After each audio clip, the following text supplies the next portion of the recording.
What we're going to do today is we're going to discuss a couple of, obviously Cat 2 updates to what we're all here for. I just wanted to announce if you're been wondering, we have a new State Master contract, Category 2. It was released this Monday. It's ready to use. We have two different ways you can go about it. There's Division 1, Division 2. Division 1 is cabling only. We also have Division 2, which is cabling equipment, purchasing of switches, routers, all that good stuff, right? All the Cat 2 stuff. And that's going to be eligible through the State Master contract, which means we posted a 470. We evaluated the bids. And because we did that, we had the contracts here at the state offices, and you, the customer, can utilize those contracts. We handle all the E-rate forms from the 470 to the 471, all that because we are the applicant. The billing goes through our billing department. So it's really beneficial. I'm really excited about it because we have both the internet and now Cat 2, and for folks who just can't handle Cat 2 on their own, they can jump on our contract. We're able to help them, and they get the services they need, and they don't have to worry about E-rate. So if you want more information about that, feel free to hit me on offline. You can give me a call, or you can email me, and I'll send you over the information. I put everything on the listserv, but sometimes those emails get lost. So just want to let you know about that. So Category 2 changes. A week ago, the FCC released their findings and their report after the public notice on the changes regarding Category 2 for 2020, and then also for 2021 and beyond. So what we're going to do today, we're going to start with just a very brief review of the 2015-2019 rules. Not sure everybody's experience when it comes to E-rate, so I always want to throw out there some review of the rules so that when we talk about the new ones, you can see the contrast and the new and old. Then we'll go over what was going to happen for 2020, this what we call a transitional year, because this came out so late, basically came out, December 5th or something like that. There's just not enough time for USAC to turn around all the changes to EPIC and all the different rule changes that happened. So there's a transitional year. We'll talk about that. Then we'll talk about the changes, the big changes for 2021 and then beyond. And then finally, we'll go through a couple examples of how you can calculate your Cat 2 budgets for 2021, and also show you how you can calculate it for 2020 as well. So let's jump into the background or the review of the rules for 2015-2019. Like I said, this is very basic. I mean, I basically fit all of the Cat 2, well, not all of them, but most of the Cat 2 rules on one slide. So this is very basic, just a brief overview. Basically, the first 5 years of the program of Cat 2 was a 5-year pilot program. The FCC decided to set $1 billion per year for all applicants to use, instead of, like, say, Cat 1, where there's no set budget. I mean, we have a $4 billion budget for all of E-rate. $1 billion of that $4 billion was set aside just for Cat 2. And the initial rules were this. So every school had a budget, or every library had a budget, and you would multiply every school's, either their student population or a library square footage, by what we call a multiplier rate. So we started with $150 per student, and then for libraries, it was $2.30 per square foot, or for the rural libraries, or you had $5 per square foot for the urban libraries in a larger populated area. And then you had to track your budget every year, because since you got funded, let's say in 2015, your student population went up, there's a new inflation rate, there's a new multiplier, all these things changed. So every year you'd get a new budget amount. Even if you spent some, you had to subtract it. You had to, again, include the inflation, and then you also had to include any other forms that may have been approved or not approved. It was a very difficult process for USAC to administer. There's also a budget floor, a funding floor. So it started out at $9,200, and by the end of the funding year 19 window, it was $9,700 to $93.04. So there are all these different factors that played in, and one of the biggest issues with the original rules was that budgets could not be shared. So if you had, let's say, 5 entities in your district or your library, you had one that was just brand new built. It was like last year, the district built a brand new school, and they paid for all the outfitting of the internal connections and all that. Where you couldn't take that budget because you didn't need it, it's brand new. You couldn't take that budget amount and apply it to a school or a library in your district and system that really needed it. Didn't have enough and needed more, but you couldn't do anything, couldn't share the budget. So that was a big issue. Then there were all these transfer rules that applied that were very confusing, and when you can transfer equipment and when did you have to notify USAC. So there was just a lot of just red tape involved in the original 5-year pilot program. And I can understand why the FCC put this out there. It was a good first 5 years. I mean, I don't want to talk negatively about Cat 2 because even though applying was difficult and getting funded, it was a very difficult process. I mean, it was very beneficial to the applicant community for E-rate. I mean, Wi-Fi outfitting of all the different locations is just, the number is unknown. I mean, it's just been a huge benefit to the community. So it wasn't a bad program. That's why they decided to go ahead and continue it.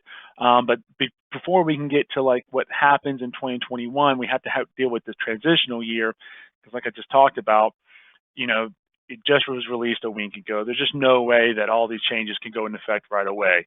So the FCC decided they were going to do a transitional year. That's 2020 alone. So for this 1 year, you're going to operate still under the 2019 C2 rules. All that stuff I just talked about, the per student, the multiplier, all that good stuff, all that still applies to this year. Transfer rules, can't share budgets, all that. Now what's going to happen is you're going to need to take your budget that you were given for your 5-year budget. So if you started in 2015, whatever your budget was for that 5-year period, if you had any unused funds that you did not use in those 5 years, they're going to roll over until 2020, so this one last year. Then you're going to take 20% of your initial budget and you're going to add that for this year. So they just took 1 year of a 5-year budget and said that's what your budget is going to be for this 1 year.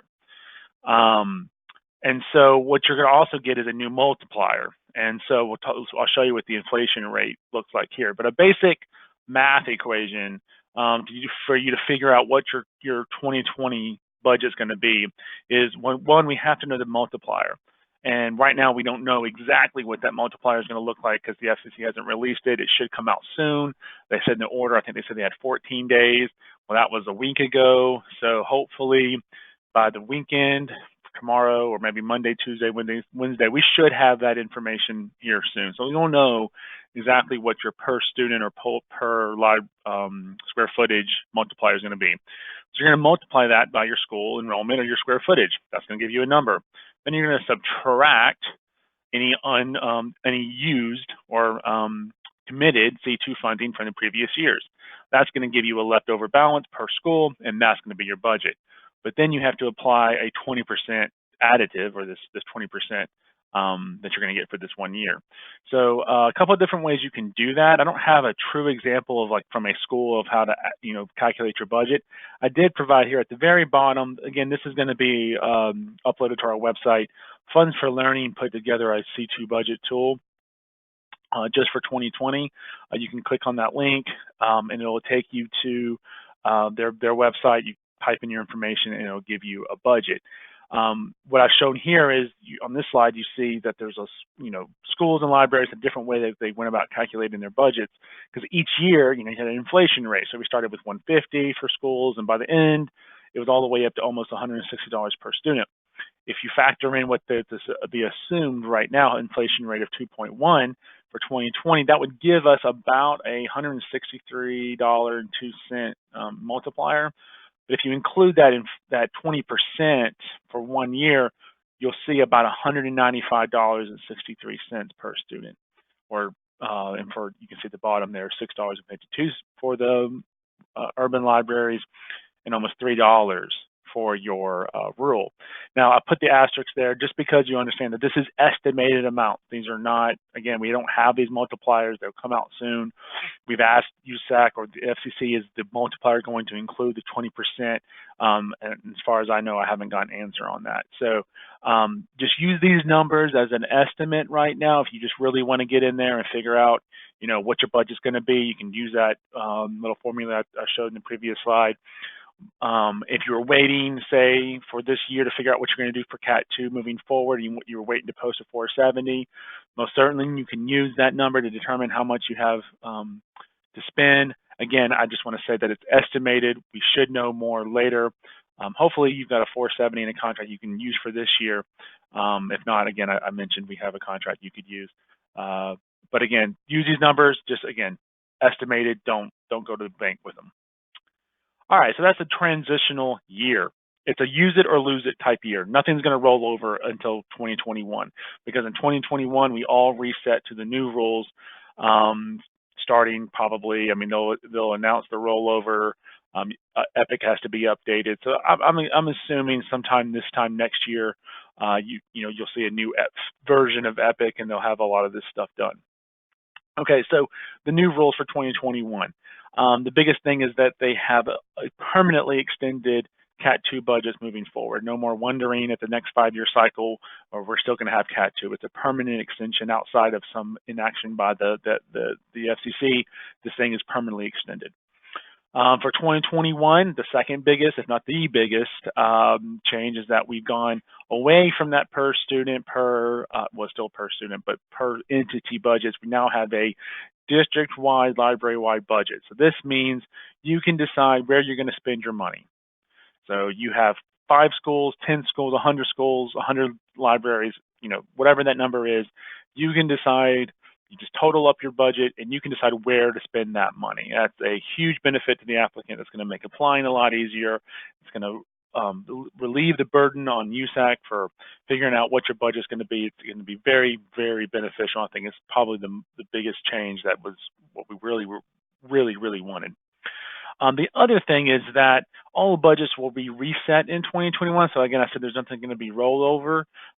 So once 2021, there's going to be any question about, well, I have this and I didn't use this. We just all reset in 2021. A part of this is we are also going to go to a fixed 5-year budget. So starting in 2021, everybody resets, and then we have a fixed 5-year budget. That means we're going to calculate your budget the first year, and then there's no wondering if you don't get funded the first year when your budget started. It started the first year. And so if you wait until, say, 2021, 2022, you wait to the 3rd year of this new cycle, that's the 2023, then you've lost out on 2 years of this process. So you want to try to jump in early on this because that's your 5-year budget. Your student count can increase, therefore your budget can increase, and we'll talk about that more in a second. And the other nice thing is that not only are we going to have a fixed 5-year budget, there's going to be a fixed multiplier. So instead of that inflation rate adjusting every single year, they front-loaded the multiplier to $167 and $4.50 for all your libraries. And so now with confidence, you've got a 5-year budget, the multiplier, and you know about applying with confidence. And so that's going to be very helpful when we go about applying, because again, you're not going to be wondering what next year is the multiplier rate. Is it 167 or is it 169? Is it 169 and some change? It's going to be an even number, and again, it'll make tracking your available budget much easier. But again, budgets can increase if your population or square footage changes, and so you can do that once the first year or once every year if your population goes up. Again, every 5 years, then our budgets will reset, and we'll get a new multiplier. Everybody will reset, and you get a new 5-year cycle. That's another change. The funding floor was a big change they made. So it went from $9,200 starting out all the way to $25,000. So this changes that base number of students for the multiplier down to, it was 61 students, and now it's just under 150. So if you have a school that's got less than 150 students, they get the funding floor of $25,000. And for libraries, it's at that $5,555.55. That's a nice round number. That'll help for small districts and small schools. The other thing that they changed is because we went to a district-wide budget, there's going to be no need to track part-time students. So before, if there was a location in the district that received part-time students, you would count them at that location, and then they would have a budget, and then you would also count them at the location that they main school, like a high school or middle school. Or if a bunch of middle school students went to a high school, they'd be counted at the middle school and the high school. You don't have to do that now because that student's already counted once. They're not going to be duplicated at the high school. Some people complained about that, and I can see their point. It's still that student's going over to the high school and increasing its need. But again, everybody's counted once, and you can spend your money however you want in the first anyway. So I get the complaint, but I still think the money is going to be plentiful, because now all that unused budget you may have at a location can be used someplace else. So I think it's going to work itself out. The only time I can see this being an issue, I don't know if this really applies to us in Florida, but I know there are some instances where we have, say, a vocational school or an adult ed facility that maybe doesn't have full-time enrollment. They only take in part-time students, but they're not under the authority of a school district. So they wouldn't get the school district's budget. They'd have their own budget, but they don't have a budget because they don't have any full-time enrollment. So I know some people are going to probably put together a request to the FCC to think about that issue specifically, and maybe the FCC will hopefully come out with some sort of exception, or update their rules on the part-time. But at least for right now, no part-time student counts have to be counted. NIFs. So this is a miss in my opinion. They didn't make any changes. NIFs are still ineligible to receive E-rate funding. So while they are a eligible entity in a school district, they don't get a budget, and you cannot install equipment there outside of like you have a piece of a network equipment at that location and you want to install it, you could still put it there. You just have to cost allocate out the usage of that location, the NIF location. For those of you on the call maybe not sure what a NIF is a non-instructional facility, so it's like a bus barn, or it could be a min building for the entire school district, or a library, a min building. It's not a library. It's not a school. It just supports a school or a library. Therefore, they call it a non-instructional facility. They just don't have a budget. So again, you can still install equipment at the NIF. You just have to cost allocate any usage. That could cause some problems. I think, in my opinion, it was a miss. Just why not make the NIF eligible? They didn't, so they have to go into these rules. I believe as part of the part-time student request, the reconsideration to the FCC, some folks are going to ask them to relook at this NIF rule and just reconsider your decision, and hopefully we can get a better outcome.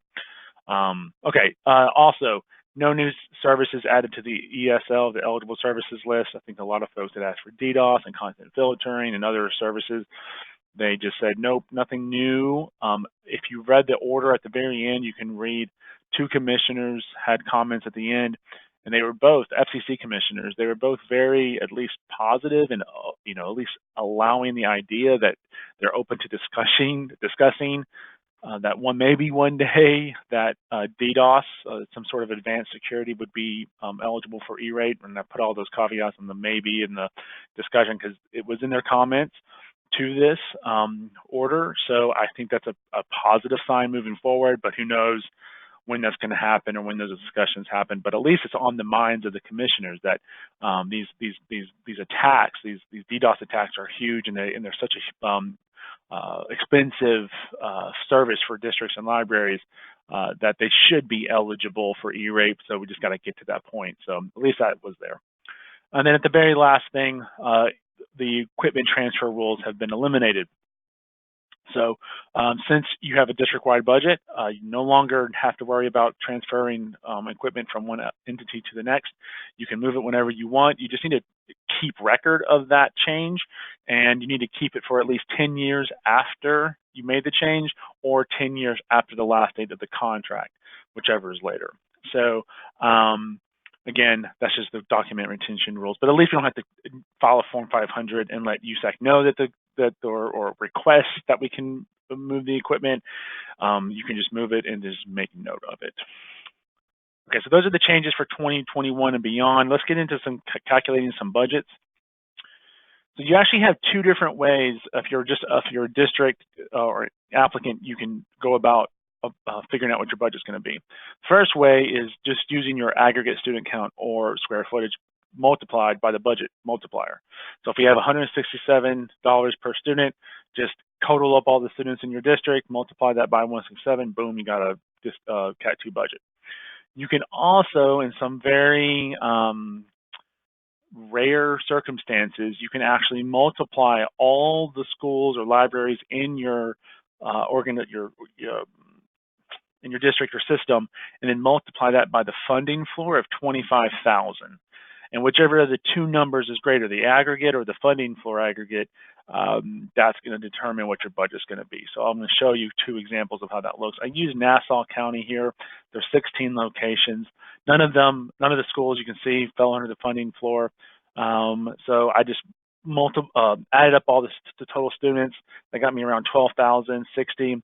Multiplied that by 167, which is the multiplier rate, and that gave me a 5-year budget of $2,014.20. Pretty simple, right? An Excel spreadsheet will do that for you in less than 5 seconds, so it's pretty simple. As you can see here, I didn't look at the, I didn't do $187 times 167 and $669 times 167. I just did a total amount multiplied by 167, because in this example of districts and libraries with 11 or more, even if you had some schools that fell under the funding floor of 150, they would not be able to get the funding floor because you have 11 or more. You have to total up the aggregate. The only time the funding floor could apply in this scenario is if you chose the other option, which is to take the number of locations, multiply it by 25,000, which is the funding floor, and that would give you a 5-year budget. So you can see here, 400,000, 2 million, 400,000, 2 million. I'm going to take the 2 million. That's just my opinion. You can do what you want. But I think always you're going to take the higher of the two. The example that the FCC used was kind of a really rare circumstance where you had a whole lot of students spread out over a lot of schools. So each school didn't have a lot of students. It was like, I think each location had less than 150 students over 100 schools. I can't think of a scenario where that would actually happen. Sounds like the perfect school district in my opinion, because it's a lot of schools, not that many students. But in that scenario, yeah, sure, 25,000 times 100, that gives you a lot of money compared to just totaling up the students at the 167. And so I every year I go through every single school district, and I send this up to USAC. I take every single school district, every school in the state that falls in the school district. I look at each school, and I can tell you, I didn't find any situations in Florida where taking the 25,000, this example, the 25,000 by the number of schools would give you a bigger budget. Every single time, the aggregate, this one was the better option. So if you fall into that one rare case where you have a lot of schools with very few students per school, maybe this one works, but if not, the aggregate is probably going to be the way you're going to go. Now, if you are a small school district or a small library system, they have an exception, what they call the hybrid approach. Here, you have the option to use the per student process that we used in previous rules. And so you can look at your counts, and if you have a location that falls under the funding floor, you can use that $25,000 as its budget, then multiply the other locations by the multiplier, and that'll give you a budget. So let me show you how that looks. So I've created a fake library system here. And so we have Bradfordville Law Library, Emily Tabor, Union County, and Leon. These are actually libraries. I just kind of pulled their out of the state. And so we have square footages of 19,000 and 4,500, 72, all these numbers, right?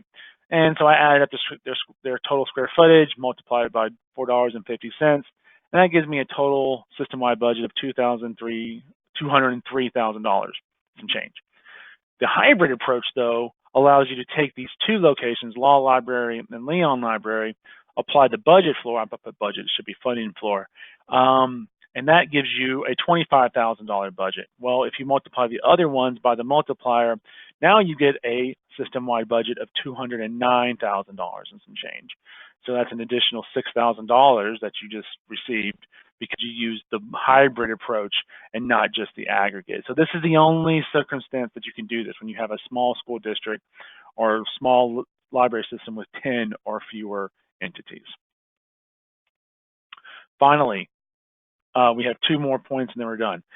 Applicants will update their entity data only once. So when we get into 2021, this time next year, you'll go into Epic, you'll update your student counts and your square footage, and that will determine your discount rate. You can, every year, you can update Epic to the new student count, and that will increase your budget. But you don't have to. You can just do it the first year, and unless you see some, extreme or massive amount of new students, you can just keep your rate you did the first year and go on about your happy day. I don't know how that's going to look. I don't know how they're going to handle that with NSLP data, because we have to update that every year. And what if your NSLP data, total student count, shows you have less budget compared to what you locked in your budget in?